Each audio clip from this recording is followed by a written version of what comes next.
नमस्कार दोस्तों, आज हम इलेक्ट्रोहोम्योपैथी की मिश्रित प्रकृति को लेकर के आपके सामने उपस्थित हैं।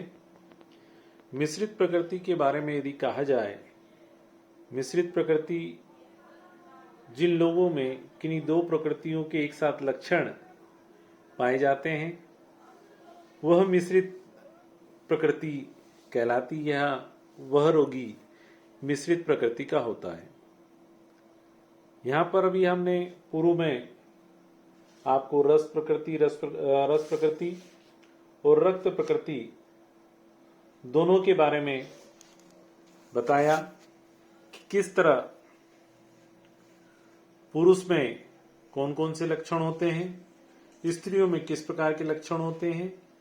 वे सब लक्षण यदि एक साथ एक ही पुरुष में दोनों प्रकृतियों के लक्षण पाए जाते हैं तो वह प्रकृति मिश्रित प्रकृति कहलाती है।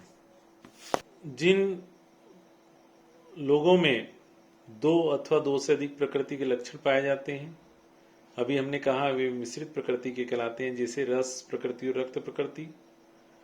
पित्त और रक्त प्रकृति, नंबर 1 रस और रक्त प्रकृति, नंबर 2 पित्त और रक्त प्रकृति।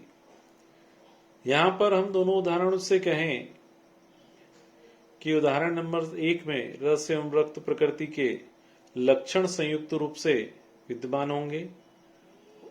नंबर 2 पित्त एवं रक्त प्रकृति में इनके लक्षण संयुक्त रूप से विद्यमान होंगे।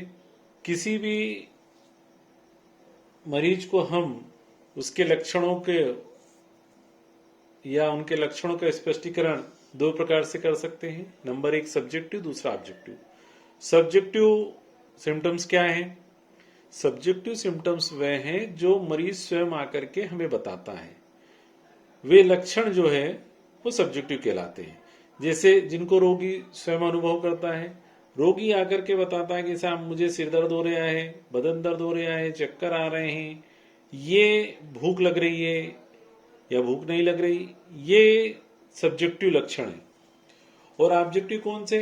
जब पेशेंट हमारे यहाँ क्लिनिक में आता है, उसको देख करके ये हम पता लगा लेते हैं कि भाई उसकी क्या स्थिति है। तो यह ऑब्जेक्टिव हुआ, जो हमें आंखों से दिखाई दे रहा है उसे ऑब्जेक्टिव कहते हैं, और जो वह आकर के बता रहा उसको सब्जेक्टिव कहते हैं। ऑब्जेक्टिव की बात करें तो जॉइंडिस, जिसमें आंख का पीला होना, त्वचा का पीला होना, ये ऑब्जेक्टिव हो गए। दूसरा, एक और उदाहरण के रूप में आपको समझाऊं, एनीमिया रोग हो जाना, त्वचा, होंठ, इनका रंग सफेद हो जाता है या पीला हो जाता है। तो ये जो है ये ऑब्जेक्टिव सिम्टम्स है।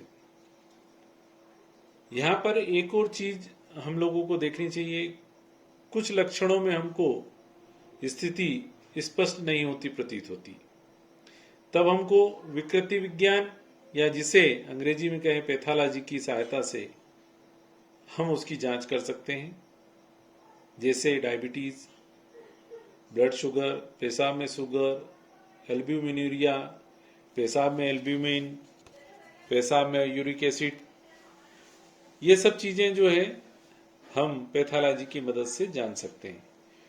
तो दोस्तों, एक बार पुनः मिश्रित प्रकृति में दोनों तरह की प्रकृतियों के लक्षण पाए जाते हैं। अब हम अगली क्लास से प्लांट्स के बारे में जानना प्रारंभ करेंगे। धन्यवाद।